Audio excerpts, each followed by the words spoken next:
Elwerന്റെ WLC Premium2 എന്ന water level കൺട്രോളറിൻ്റെ ഇൻസ്റ്റലേഷനാണ് ഈ വീഡിയോയിലൂടെ കാണിക്കുന്നത്. WLC Premium2 എന്ന മോഡലിന് 10 ടെർമിനലുകളാണ് ഉള്ളത്.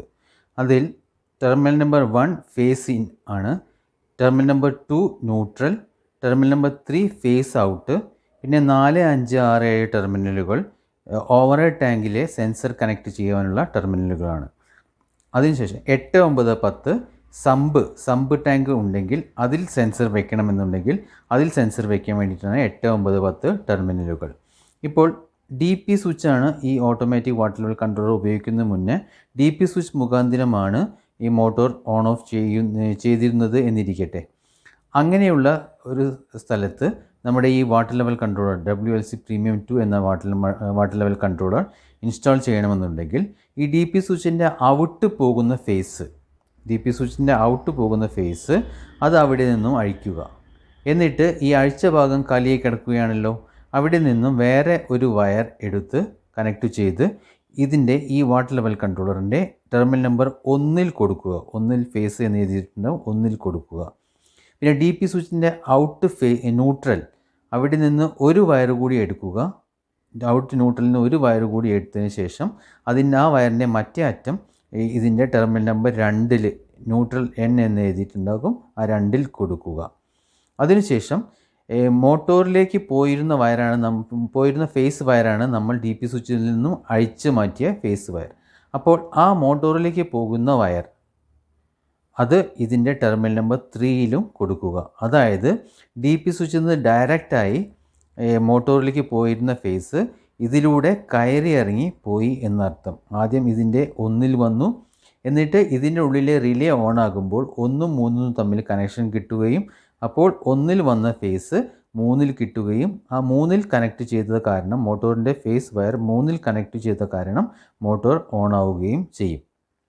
ഇതാണ് ന്യൂട്രൽ കോമൺ ചെയ്താൽ മതി. എല്ലാ ന്യൂട്രലും കൂടി ഇതിലേക്ക് കയറ്റേണ്ട ആവശ്യമില്ല. ഇതിൽ നിന്നും DP സ്വിച്ചിൽ നിന്നും ഔട്ട് പോകുന്ന ന്യൂട്രലിൽ നിന്നും ഒരു വയർ കൂടി എടുത്ത് ഇതിൻ്റെ 2 കൊടുത്താൽ മതിയാകും. അതിനുശേഷം അപ്പോൾ പവർ കണക്ഷൻ നമ്മുടെ കംപ്ലീറ്റ് ആയി. ഇനി ചില സ്ഥലങ്ങളിൽ ഇങ്ങനത്തെ സ്റ്റാർട്ടറാണ് ഉണ്ടാവുക. ഇതിലൊരു MCB ഉണ്ട്. MCB ഓൺ ചെയ്യുമ്പോൾ മോട്ടോർ ഓൺ ആവുകയും ഓഫ് ആക്കുമ്പോൾ ഓഫ് ആവുകയും ചെയ്യുന്നു എന്ന് വിചാരിക്കുക. അങ്ങനെയുള്ള സ്റ്റാർട്ടറിൽ എങ്ങനെ കണക്ട് ചെയ്യാം എന്ന് നമുക്ക് നോക്കാം. ഇതിൽ 5 ടെർമിനലുകളാണ് ഉള്ളത്. അതിൽ 1, 2 ആദ്യത്തെ ടെർമിനൽ ഫേസ് ഇന്ന്, രണ്ടാമത്തെ ടെർമിനൽ ന്യൂട്രൽ, പിന്നെ മൂന്നാമത്തെ ടെർമിനൽ RYB എന്ന 3 വയറുകളുണ്ട്. അത് മോട്ടോറിലേക്ക് പോകുന്നതായിരിക്കും. അപ്പോൾ ഇതിൽ വന്ന ഫേസ് 1 ഫേസ് വന്നിട്ടുണ്ടാകും. ആ ഫേസ് വയർ അവിടെ നിന്നും അഴിച്ച് ആ വയറിൻ്റെ നീളം കൂട്ടി നേരെ വാട്ടർ ലെവൽ കൺട്രോളറിൻ്റെ ടെർമിനൽ നമ്പർ 1 കൊടുക്കുക. എന്നിട്ട് 3 നിന്നും ഒരു വയറെടുത്ത് ഇവിടെ അഴിച്ച ഭാഗം കാലിയാണല്ലോ, ആ അഴിച്ച ഭാഗത്തേക്ക് കൊടുത്തു. 3 നിന്നും വയറെടുത്ത് ഈ അഴിച്ച ഭാഗത്തേക്ക് കൊടുത്തു. അതോടൊപ്പം തന്നെ ടെർമിനൽ നമ്പർ 2 വന്ന ഫേസ് ന്യൂട്രൽ അവിടെ നിന്നും ഒരു വയർ കൂടി എടുത്ത് ഇതിൻ്റെ 2 കൊടുക്കുക. വാട്ടർ ലെവൽ കൺട്രോളറിൻ്റെ 2 കൊടുക്കുക. ന്യൂട്രൽ കോമൺ ചെയ്തു. പിന്നെ RYB എന്നുള്ളത് മോട്ടോറിലേക്ക് പോകുന്ന വയറുകളായിരിക്കും. അത് അതുപോലെ തന്നെ കൊടുക്കുക. അതിൽ നമുക്ക് തൊടേണ്ട ആവശ്യം ഇല്ല. എന്നിട്ട് ഈ MCBനെ ഓൺ പൊസിഷനിൽ വെക്കണം. ഓൺ പൊസിഷനിൽ വെച്ചാൽ നമ്മുടെ കൺട്രോളർ ഓൺ ആകുമ്പോൾ, നമ്മൾ വെള്ളത്തിൻ്റെ ലെവൽ കുറയുമ്പോൾ കൺട്രോളർ ഓൺ ആകും. കൺട്രോളർ ഓൺ ആകുമ്പോൾ 1 വന്ന ഫേസ് 3 കിട്ടും. ആ ഫേസ് ഇതിൻ്റെ ഇന്നിലേക്ക് കിട്ടും. ഇവിടെ MCB ഓണായ കാരണം ന്യൂട്രൽ കോമൺ ആണ്. ഇവിടെ MCB ഓണായ കാരണം RYB എന്ന കണക്ഷൻ്റെ ത്രൂ മോട്ടോറിലേക്ക് സപ്ലൈ കിട്ടും. അപ്പോൾ മോട്ടോർ ഓൺ ആവുന്നതായിരിക്കും. അതുപോലെ തന്നെ ഓഫായാൽ നമ്മുടെ ഈ വാട്ടർ ലെവൽ കൺട്രോളറിൻ്റെ റിലേ ഓഫാകും. അപ്പോൾ 1 നിന്നും വരുന്ന ഫേസ് 3 വരികയില്ല. അപ്പോൾ ഇതിന് സപ്ലൈ കിട്ടുകയുമില്ല. അപ്പോൾ അങ്ങനെ മോട്ടോർ ഓഫാവുകയും ചെയ്യും. അതിനുശേഷം ഇനി സെൻസറിൻ്റെ ഇൻസ്റ്റലേഷനാണ്. അപ്പോൾ സെൻസറിൽ ചുവപ്പും കറുപ്പും വയറുള്ള സെൻസറും ഉണ്ടാവും. അതാണ് ലോ ലെവൽ സെൻസർ. പച്ചയും കറുപ്പും വയറുള്ള സെൻസർ അതാണ് ഹൈ ലെവൽ സെൻസർ. പിന്നെ വെള്ളയും കറുപ്പും വയറുള്ള സെൻസറാണ് ഡ്രൈ റൺ സെൻസർ.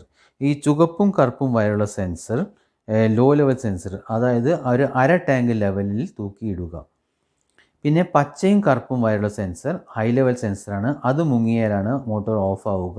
അതിനെ നമ്മൾ ഓവർഫ്ലോ പൈപ്പിൽ നിന്നും ഒരു 2-3 സെൻറ്റിമീറ്റർ താഴെയായി തൂക്കിയിടുക.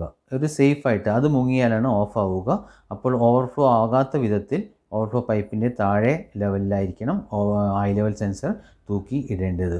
അതിനുശേഷം ഈ ഡ്രൈ റൺ സെൻസർ, വെള്ളയും കറുപ്പും വരെയുള്ള ഡ്രൈ റൺ സെൻസർ നമ്മൾ വെള്ളം വീഴുന്ന പൈപ്പിൽ, ടാങ്കിലേക്ക് വെള്ളം വീഴുന്ന പൈപ്പിൻ്റെ അഗ്രഭാഗത്തായിരിക്കണം ഫിറ്റ് ചെയ്യേണ്ടത്.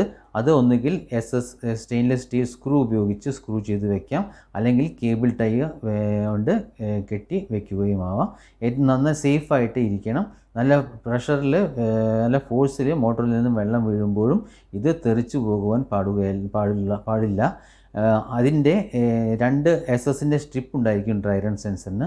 ആ 2 സ്ട്രിപ്പുകളും വെള്ളം മുഖാന്തിരം ഷോർട്ട് ആകണം. വെള്ളം വീഴുമ്പോൾ, മോട്ടറിൽ നിന്നും വെള്ളം ടാങ്കിലേക്ക് വീഴുമ്പോൾ ആ വെള്ളം മുഖാന്തിരം ഈ SS-ൻ്റെ 2 സ്ട്രിപ്പുകളും, ഡ്രൈ റൺ സെൻസറിൻ്റെ 2 സ്ട്രിപ്പുകളും വെള്ളം മുഖാന്തിരം ഷോർട്ട് ആകണം.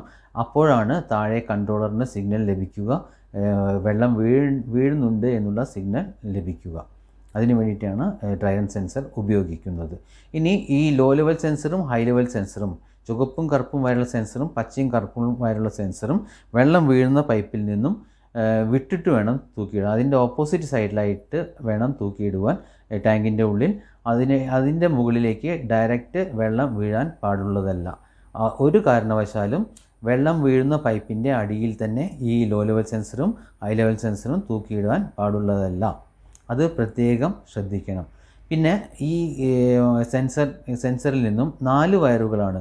അതായത് ലോ ലെവൽ സെൻസറിൻ്റെ റെഡ് വയർ, പിന്നെ ബ്ലാക്ക് വയർ, 3 ബ്ലാക്ക് വയർ കൂടി, ഇതിൻ്റെ ലോ ലെവൽ സെൻസറിൻ്റെ ബ്ലാക്ക് വയർ, ഹൈ ലെവൽ സെൻസറിൻ്റെ ബ്ലാക്ക് വയർ, ഡ്രൈ റൺ സെൻസറിൻ്റെ ബ്ലാക്ക് വയർ, ഈ 3 ബ്ലാക്ക് വയർ കൂടി ഒരുമിച്ച് കൂട്ടി യോജിപ്പിച്ചതിന് ശേഷം അതിൽ നിന്നും ഒരു ബ്ലാക്ക് വയറാണ് താഴേക്ക് വരേണ്ടത്. പിന്നെ ഗ്രീൻ വയർ, ഹൈ ലെവൽ സെൻസറിൻ്റെ ഗ്രീൻ വയർ, പച്ച വയർ, പിന്നെ ഡ്രൈ റൺ സെൻസറിൻ്റെ വെള്ള വയർ. അങ്ങനെ 4 വയറുകളാണ്. Red wire, black wire, green wire, white wire, അങ്ങനെ 4 വയറുകളാണ് താഴേക്ക് ഓവർഹെഡ് ടാങ്കിൽ നിന്നും താഴേക്ക് കൺട്രോളിലേക്ക് വരേണ്ടത്. അതിൽ റെഡ് വയർ ടെർമിനൽ നമ്പർ 4-ലും, ലോ ലെവൽ സെൻസറിൻ്റെ റെഡ് വയർ ടെർമിനൽ നമ്പർ 4-ലും, ബ്ലാക്ക് വയർ, കോമൺ ചെയ്ത ബ്ലാക്ക് വയർ ടെർമിനൽ നമ്പർ 5-ലും, ഹൈ ലെവൽ സെൻസറിൻ്റെ ഗ്രീൻ വയർ ടെർമിനൽ നമ്പർ 6-ലും, ഡ്രൈ റൺ സെൻസറിൻ്റെ വൈറ്റ് വയർ ടെർമിനൽ നമ്പർ 7-ലുമാണ് കൊടുക്കേണ്ടത്. ഇത് ടെലിഫോൺ കേബിൾ മുഖാന്തിരമോ അല്ലാതെ വേറെ 7/38-ൻ്റെ 4 കോർ കേബിൾ അവൈലബിൾ ആണ്. അങ്ങനത്തെ കേബിൾ മുഖാന്തിരമോ അല്ലെങ്കിൽ കാറ്റ്സിസ് കേബിളോ ഉപയോഗിച്ച് കണക്ട് ചെയ്യാവുന്നതാണ്. അപ്പോൾ സെൻസറിൻ്റെ കളർ കോഡ് ഇത് കറക്റ്റായിരിക്കണം. ബ്ലാക്ക് വയർ ടെർമിനൽ നമ്പർ 5-ലായിരിക്കും കണക്ട് ചെയ്യേണ്ടത്. ലോ ലെവൽ സെൻസറിൻ്റെ റെഡ് വയർ ടെർമിനൽ നമ്പർ 4-ൽ തന്നെ ആയിരിക്കണം. Green wire, high level sensor green wire terminal number 6-ൽ തന്നെ ആയിരിക്കണം. ഡ്രൈ റൺ സെൻസറിൻ്റെ വൈറ്റ് വയർ 7-ൽ തന്നെ ആയിരിക്കണം എന്ന് ഉറപ്പ് വരുത്തണം. ഇനി ഇങ്ങനെയുള്ള ഈ വയറുകൾ കൂടാതെ 0.5 mm² വയറോ അല്ലെങ്കിൽ 1 mm² വയറോ ഉപയോഗിക്കാം. അപ്പോഴെല്ലാം മിസ്റ്റേക്ക് വരാതെ, തെറ്റുകൾ വരാതെ സൂക്ഷിക്കുക. ഒരേ കളർ തന്നെയാണ് വെച്ചാൽ തെറ്റുകൾ വരാനുള്ള സാധ്യത കൂടുതലാണ്. അങ്ങനെ വരാത്ത വിധത്തിൽ കറക്റ്റായിട്ട് കണക്ട് ചെയ്യാൻ ശ്രദ്ധിക്കുക. ഇനി ചില സ്ഥലങ്ങളിൽ സമ്പിലും സെൻസർ വേണ്ടി വരും. താഴെ ഒരു സമ്പ് ടാങ്കിലായിരിക്കും വെള്ളം വരുന്നുണ്ടാവുക. ആ ടാങ്കിൽ നിന്നായിരിക്കും മുകളിലത്തെ ടാങ്കിലേക്ക് വെള്ളം അടിച്ചു കയറ്റുന്നുണ്ടാവുക. അപ്പോൾ ഈ ടാങ്കിലത്തെ സമ്പ് ടാങ്കിലെയും വെള്ളത്തിൻ്റെ ലെവൽ സെൻസ് ചെയ്യണം എന്നുണ്ടെങ്കിൽ അതിനായി ഒരു extra sensor, separate sensor, sump sensor അത് ഓർഡർ ചെയ്യേണ്ടതാണ്. ഈ സിസ്റ്റത്തെ WLC Premium2 എന്ന കൺട്രോളറിൻ്റെ കൂടെ ഒരു സെറ്റ് സെൻസർ, അതായത് ഓവർഹെഡ് ടാങ്കിൽ ഉപയോഗിക്കുന്ന ഒരു സെറ്റ് സെൻസർ മാത്രമേ ഉണ്ടാവുകയുള്ളൂ. താഴെ ടാങ്കിലും സെൻസർ വേണമെന്നുണ്ടെങ്കിൽ അത് സെപ്പറേറ്റ് ആയിട്ട് ഓർഡർ ചെയ്യേണ്ടതാണ്. അങ്ങനെ ഓർഡർ ചെയ്ത സെൻസർ ഉണ്ടെങ്കിൽ അത് ഈ 8, 9, 10-ത്തെ കണക്ഷനുകൾ ഷോർട്ട് ചെയ്ത് വെച്ചിട്ടുണ്ടാകും. ആ ഷോർട്ടിങ് റിമൂവ് ചെയ്യുക. അതിനുശേഷം ഇതിൽ ലോ ലെവൽ സെൻസർ, റെഡും ബ്ലാക്കും വയറുള്ള സെൻസർ തന്നെയാണ് അതിലും ലോ ലെവൽ സെൻസർ. അത് ഫൂട്ട് വാൾവിൻ്റെ കുറച്ച് മുകളിലായി നിൽക്കുന്ന വിധത്തിലും, പിന്നെ high level sensor, green black wire sensor, അതാണ് അതിലും ഹൈ ലെവൽ സെൻസർ. അത് ഈ ഫുട് വാൾ സെൻസറിൻ്റെ, അതായത് ലോ ലെവൽ സെൻസറിൻ്റെ കുറച്ച് മുകളിലായിട്ട്, അല്പം മുകളിലായിട്ട് മാത്രം വെച്ചാൽ മതി. വല്ലാതെ മുകളിലായിട്ട് വെക്കേണ്ട ആവശ്യമില്ല. അത് പ്രത്യേകം ശ്രദ്ധിക്കണം. ഒരു ഏകദേശം അരടിയോ ഒരടിയോ ഉയരത്തിൽ മാത്രം, അകലത്തിൽ മാത്രം വയ്ക്കുക ലോ ലെവൽ സെൻസറിൽ നിന്നും. അല്ലാത്ത പക്ഷം ഈ ഹൈ ലെവൽ സെൻസറിന് വളരെ ഉയരത്തിൽ വെച്ചു എങ്കിൽ ഒരു പ്രാവശ്യം സമ്പ് എംപ്റ്റി, അതായത് സമ്പിലെ വെള്ളം കഴിഞ്ഞുവെങ്കിൽ പിന്നീട് അപ്പോൾ സമ്പ് എംപ്റ്റി ഇൻഡിക്കേഷൻ വരികയും മോട്ടോറിനെ ഓഫ് ആക്കുകയും ചെയ്യും. പിന്നീട് അത് റീസെറ്റ് ആകണം എന്നുണ്ടെങ്കിൽ ഹൈ ലെവൽ സെൻസർ കൂടി വെള്ളത്തിൽ മുങ്ങിയാലേ റീസെറ്റ് ആവുകയുള്ളൂ. ലോ ലെവൽ സെൻസറും ഹൈ ലെവൽ സെൻസറും, രണ്ട് സെൻസറും വെള്ളത്തിൽ മുങ്ങണം. അപ്പോൾ വളരെ ഉയരത്തിൽ വെച്ചുവെങ്കിൽ, ഹൈ ലെവൽ സെൻസർ വളരെ ഉയരത്തിൽ വെച്ചുവെങ്കിൽ അത്രയും വെള്ളം വന്നതിന് ശേഷം മാത്രമേ റീസെറ്റ് ആവുകയുള്ളൂ. അപ്പോൾ അങ്ങനെയുള്ളൊരു പ്രശ്നം ഒഴിവാക്കാനായാണ് ഈ ഹൈ ലെവൽ സെൻസർ ഈ ലോ ലെവൽ സെൻസറിൽ നിന്നും വളരെ ഉയരത്തിൽ വയ്ക്കരുത് എന്ന് പറയുന്നത്. ഇനി ഈ സമ്പിൽ ഘടിപ്പിക്കുന്ന സെൻസറും അതിലേക്ക് വെള്ളം വീഴുന്ന പൈപ്പ്, അതായത് കോർപ്പറേഷൻ വാട്ടറോ അങ്ങനെ വാട്ടർ അതോറിറ്റി വാട്ടർ വെള്ളം വീഴുന്ന പൈപ്പിൽ നിന്നും വിട്ടുവെക്കണം. അതോടൊപ്പം തന്നെ അതല്ലെങ്കിൽ ടാങ്കർ ഉപയോഗിച്ച് വെള്ളം അടിക്കുന്ന സ്ഥലമാണെങ്കിൽ ടാങ്കറിൽ നിന്നും പൈപ്പ് ഇടുന്ന സ്ഥലത്ത് നിന്നും മാറിയിട്ട് വേണം ഈ സെൻസറുകൾ വയ്ക്കുവാൻ. അല്ലാത്ത പക്ഷം വളരെ ഫോഴ്സിൽ വെള്ളം വീഴുമ്പോൾ ഈ സെൻസറിൽ തട്ടിയാൽ അത് സെൻസറിൻ്റെ വയറുകൾ പൊട്ടി വരാൻ സാധ്യത ഉണ്ട്. അപ്പോൾ അതുകൊണ്ട് വെള്ളം വീഴാത്ത സ്ഥലത്ത് നോക്കിയിട്ട് വേണം ഈ സെൻസറുകൾ വയ്ക്കുവാൻ. ഈ സെൻസർ വെറുതെ ആ സെൻസറിൻ്റെ വയറിൽ തന്നെ തൂക്കിയിട്ടാൽ മതി. വേറെ സെപ്പറേറ്റ് ഒരു ക്ലാമ്പിങ്ങോ അല്ലെങ്കിൽ വേറെ സെപ്പറേറ്റ് പൈപ്പ് വെച്ച് അതിൻ്റെ മുകളിൽ കെട്ടിയിടാൻ അങ്ങനത്തെ ഒന്നും ആവശ്യമില്ല. ഓവർ ടാങ്കിൽ വയ്ക്കുന്ന സെൻസർ ഒരു വെള്ളം വീഴുന്ന പൈപ്പിൻ്റെ ഓപ്പോസിറ്റ് സൈഡിൽ ഒരു ചെറിയ ഹോൾ ഉണ്ടാക്കി ഈ സെൻസർ ടാങ്കിൻ്റെ ഉള്ളിൽ വെച്ചതിന് ശേഷം ആ ഹോളിലൂടെ സെൻസറിൻ്റെ വയറ് ഒരു കെട്ടിയതിന് ശേഷം പുറത്തേക്ക് വലിച്ച് എടുക്കാം. അങ്ങനെ ചെയ്യുന്ന പക്ഷം പുറത്തുനിന്ന് വയർ ഏതെങ്കിലും കാരണവശാൽ വലിയുകയാണെങ്കിൽ പോലും അത് സെൻസർ പുറത്തേക്ക് വരാതെ ഇരിക്കും. അപ്പോൾ നമ്മൾ വെച്ച ആ ലെവലുകൾ അതുപോലെ തന്നെ മെയിൻറ്റെയിൻ ആവുകയും ചെയ്യും. പിന്നീട് ഈ സെൻസറും ഈ ടെലിഫോൺ കേബിളോ അല്ലെങ്കിൽ ഏത് തരത്തിലെ കേബിളാണോ ഉപയോഗിക്കുന്നത് ആ കേബിളുകൾ ഉപയോഗിക്കുമ്പോൾ വളരെ നന്നായിട്ട് ഓരോ വയറും സെപ്പറേറ്റായിട്ട് നന്നായിട്ട് ഇൻസുലേറ്റ് ചെയ്യുക. അതിനുശേഷം എല്ലാ വയറിനെയും കൂടി ഒന്നും കൂടി നന്നായിട്ട് ഇൻസുലേറ്റ് ചെയ്തതിന് ശേഷം ഈ ജോയിൻറ്റുകൾ വെള്ളത്തിൽ മുങ്ങാത്ത വിധത്തിലായിരിക്കണം ഈ ജോയിൻറ്റുകൾ വേണ്ടത്. അതായത് ടാങ്കിൻ്റെ പുറത്ത് വെച്ചിട്ട് വേണം ഈ ജോയിൻറ്റുകൾ ചെയ്യേണ്ടത്. അതിനുശേഷം ഈ ജോയിൻറ്റുകൾ പിന്നെ മഴയും വെയിലും കൊള്ളാത്ത വിധത്തിൽ ഏതെങ്കിലും പൈപ്പിൻ്റെ ഉള്ളിലോ അല്ലെങ്കിൽ വേറെ എന്തെങ്കിലും സംവിധാനം ഉപയോഗിച്ച് പ്രത്യേകിച്ച് ഈ ജോയിൻറ്റുകൾ ഈ മഴയും വെയിലും കൊള്ളാത്ത വിധത്തിൽ വയ്ക്കുകയാണെങ്കിൽ ദീർഘകാലമുള്ള പ്രവർത്തനം ഇത് ഉറപ്പ് നൽകും.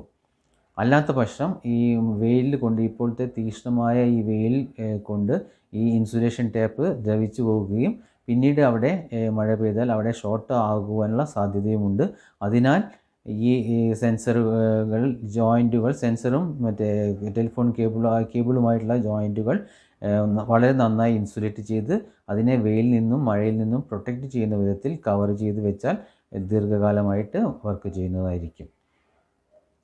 ഇനി ഇതിൻ്റെ ഫംഗ്ഷൻ എങ്ങനെയാണെന്ന് വെച്ചാൽ ഇതിൽ ഓൺ ഓഫ് സ്വിച്ച് ഉണ്ട്, മെയിൻസ് ഓൺ ഓഫ് സ്വിച്ച് ഉണ്ട്. ആ ഓൺ ഓഫ് സ്വിച്ചിനെ ഓൺ പൊസിഷനിൽ ഇടണം. ഇവിടെ ഓട്ടോ മാനുവൽ സ്വിച്ച് ഉണ്ട്. ആ ഓട്ടോ മാനുവൽ സ്വിച്ചിനെ ഓട്ടോ പൊസിഷനിലാണ് ഇടേണ്ടത്. പിന്നെ ഇവിടെ ഇൻഡിക്കേഷൻസ് ഉണ്ട്. പിന്നെ ഇവിടെ ഒരു സ്റ്റാർട്ട് ബട്ടൺ ഉണ്ട്. സ്റ്റാർട്ട് ബട്ടണിൻ്റെ ഫംഗ്ഷൻ എന്താണെന്ന് വെച്ചാൽ, സപ്പോസ് ഈ ലോ ലെവൽ സെൻസറിൽ നിന്നും താഴെ വെള്ളം പോകുമ്പോഴാണ് മോട്ടോർ സാധാരണയായി ഓട്ടോമാറ്റിക്കായിട്ട് ഓൺ ആവുക. അതിനു മുന്നേ നമുക്കൊന്ന് ടാങ്ക് ഫുൾ ആക്കണമെന്നുണ്ടെങ്കിൽ ഈ സ്റ്റാർട്ട് ബട്ടൺ ജസ്റ്റ് ഒന്ന് അമർത്തിയാൽ മോട്ടോർ ഓൺ ആവുന്നതായിരിക്കും. അത് കഴിഞ്ഞ് tank full high level sensor വെള്ളത്തിൽ മുങ്ങിയാൽ മോട്ടോർ ഓട്ടോമാറ്റിക്കായിട്ട് ഓഫ് ആവുന്നതായിരിക്കും. അപ്പോൾ നമുക്ക് പവർ കട്ട് അങ്ങനെ എന്തെങ്കിലും ഇൻഫോർമേഷൻ കിട്ടുകയാണെങ്കിൽ, നമുക്ക് ടാങ്ക് ഒന്ന് ഫില്ല് ചെയ്തൊന്ന് ഫുള്ളാക്കി ഇടണം എന്ന് ആഗ്രഹിക്കുകയാണെങ്കിൽ ഈ സ്റ്റാർട്ട് ബട്ടൻ്റെ പ്രസ് ചെയ്ത് ആ കാര്യം നിർവഹിക്കാം. ഇനി ഇതിൽ ഇൻഡിക്കേഷൻസ് ഉള്ളത് പമ്പ് ഓൺ ഇൻഡിക്കേഷൻസ് ഉണ്ട്, ഡ്രൈ റൺ ഇൻഡിക്കേഷൻസ് ഉണ്ട്. അപ്പോൾ മോട്ടോറായിട്ട് 2 മിനിറ്റിൻ്റെ ഉള്ളിൽ ടാങ്കിലേക്ക് വെള്ളം വീഴുന്നില്ല എങ്കിൽ ഡ്രൈ റൺ എന്ന ഇൻഡിക്കേഷൻ വരികയും അത് ബ്ലിങ്ക് ചെയ്യും. അതോടൊപ്പം തന്നെ ഒരു ബീപ്പ് വരികയും ചെയ്യും. പിന്നീട് high voltage, low voltage cut ഓഫും ഇൻഡിക്കേഷനും ഉണ്ട്. ഇപ്പോൾ വോൾട്ടേജ് ബിലോ 160 വോൾട്ടിലും കുറവായി എങ്കിൽ ലോ വോൾട്ടേജ് ഇൻഡിക്കേഷൻ വരുന്നതായിരിക്കും. എന്നിട്ട് മോട്ടോറിനെ ഓഫ് ആക്കുന്നതുമായിരിക്കും. പിന്നെ ഹൈ വോൾട്ടേജ് 260 വോൾട്ടിന് മുകളിൽ വരികയാണെങ്കിൽ ഹൈ വോൾട്ടേജ് ഇൻഡിക്കേഷൻ വരികയും മോട്ടോറിനെ ഓഫാക്കുകയും ചെയ്യും. വോൾട്ടേജ് നോർമൽ ആയി എങ്കിൽ, ഇപ്പോൾ 260 കുറഞ്ഞു അല്ലെങ്കിൽ 160 എബോ ആയി അല്ലെങ്കിൽ കൂടി എങ്കിൽ, അപ്പോൾ നോർമൽ പൊസിഷനിലായി എങ്കിൽ അത് ഈ ഇൻഡിക്കേഷൻസ് പോകുന്നതും മോട്ടോറിനെ ടാങ്കിലെ വെള്ളത്തിൻ്റെ ലെവലുകൾക്കനുസരിച്ച് ഓൺ ഓഫ് ചെയ്യുകയും ചെയ്യുന്നതായിരിക്കും. പിന്നെ OH cable open, tank full, ഇത് ഈ രണ്ട് ഇൻഡിക്കേഷനും ഒറ്റ LED ആണ് കൊടുത്തിരിക്കുന്നത്. ഇത് ബ്ലിങ്ക് ചെയ്താൽ, അത് കെടുക ചെയ്യുകയാണെങ്കിൽ നമ്മുടെ ഓവറോൾ ടാങ്കിലേക്ക് പോകുന്ന ഏതെങ്കിലും കേബിൾ ഓപ്പണായി എന്നർത്ഥം. അല്ലെങ്കിൽ കണക്ഷനിൽ മിസ്റ്റേക്ക് ഉണ്ടെങ്കിലും അങ്ങനെ ബ്ലിങ്ക് ചെയ്യുന്നതായിരിക്കും. അതല്ല കത്തി നിൽക്കുകയാണ് എങ്കിൽ, അതായത് ലോ ലെവൽ സെൻസർ വെള്ളത്തിൽ മുങ്ങി നിൽക്കുകയാണെങ്കിൽ അത് ഓവർ ടാങ്ക് ഫുൾ എന്ന ഇൻഡിക്കേഷൻ വരുന്നതായിരിക്കും. അപ്പോൾ കത്തി നിൽക്കുകയാണ് എന്നുണ്ടെങ്കിൽ ഈ ടാങ്കിൽ വെള്ളമുണ്ട് എന്നർത്ഥം. അതുപോലെ തന്നെ സമ്പ് കേബിൾ ഓപ്പൺ ഉണ്ട്, സമ്പ് എംറ്റി ഇൻഡിക്കേഷൻസ് ഉണ്ട്. അത് കാണിക്കുന്നത് നമ്മൾ സമ്പിൽ സെൻസർ വെച്ചിട്ടുണ്ട് എങ്കിൽ അതിലെ സമ്പിലെ വാട്ടർ ലെവൽ കൂടി ഇത് നോക്കുന്നതായിരിക്കും. അപ്പോൾ സമ്പിൽ വെള്ളം ഇല്ല എങ്കിൽ സമ്പ് എംറ്റി എന്നുള്ള ഇൻഡിക്കേഷൻ കത്തി നിൽക്കും, മോട്ടോറിനെ ഓൺ ചെയ്യുകയില്ല, മോട്ടോറിനെ ഓഫാക്കും സമ്പ് എംറ്റി കണ്ടീഷൻ ആണെങ്കിൽ. പിന്നീട് രണ്ട് സെൻസറും സമ്പിൽ വെച്ച ലോ ലെവൽ സെൻസറും ഹൈ ലെവൽ സെൻസറും അത് വെള്ളത്തിൽ മുങ്ങുന്ന അത്രയും വെള്ളം വന്നു എങ്കിൽ സമ്പ് എംറ്റി എന്ന ഇൻഡിക്കേഷൻ പോവുകയും രണ്ടാമത് മോട്ടോർ ഓൺ ആവാൻ സജ്ജമാവുകയും ചെയ്യും. ഈ ഇൻഡിക്കേഷൻ ഈ LED-യും ഇത് ബ്ലിങ്ക് ചെയ്യുകയാണെങ്കിൽ കെടുക ചെയ്യുകയാണെങ്കിൽ അതിനർത്ഥം സമ്പിലേക്ക് പോകുന്ന ഏതെങ്കിലും വയർ ഓപ്പൺ ആവുകയോ അല്ലെങ്കിൽ കണക്ഷനിൽ എന്തെങ്കിലും അപാകതകൾ ഉണ്ടെങ്കിലും എങ്ങനെ ഇത് സംഭവിക്കുക, ഇത് ബ്ലിങ്ക് ആവും. സമ്പ് എംറ്റി എന്നുള്ള LED ബ്ലിങ്ക് ആവുന്നതായിരിക്കും. ഇപ്പോൾ നമ്മൾ ഈ സ്വിച്ച് മാനുവൽ സ്വിച്ച് ഇപ്പോൾ മാനുവൽ മോഡിൽ ഇട്ടു എങ്കിൽ ഇതിൽ മാനുവൽ എന്നുള്ള ലൈറ്റ് കത്തുന്നതായിരിക്കും. അപ്പോൾ നമുക്കറിയാം ഇത് മാനുവൽ മോഡിൽ മോട്ടോർ ടാങ്കിലെ ലെവലുകളൊന്നും നോക്കുകയില്ല, മോട്ടോർ കണ്ടിന്യൂസ് ആയിട്ട് ഓൺ ആകുന്നതായിരിക്കും. അപ്പോൾ മാനുവൽ മോഡിൽ നമ്മൾ ഇടരുത്, ഓട്ടോ മോഡിലാണ് എപ്പോഴും നമുക്ക് ഓട്ടോമാറ്റിക്കായി ഫങ്ഷൻ കിട്ടാൻ വേണ്ടി നമുക്ക് ഇടേണ്ടത്. ഈ പവർ ഓൺ ഓഫ് സ്വിച്ച് എപ്പോഴും ഓൺ കണ്ടീഷനിൽ വയ്ക്കാം. നമ്മൾ ഇങ്ങോട്ട് ദൂരയാത്ര പോവുകയാണെങ്കിൽ കുറേ ദിവസം ഇത് ആവശ്യമില്ല, ഉപയോഗിക്കുന്നില്ല എങ്കിൽ ഇതിനെ ഓഫ് ചെയ്ത് വയ്ക്കാം. നന്ദി, നമസ്കാരം.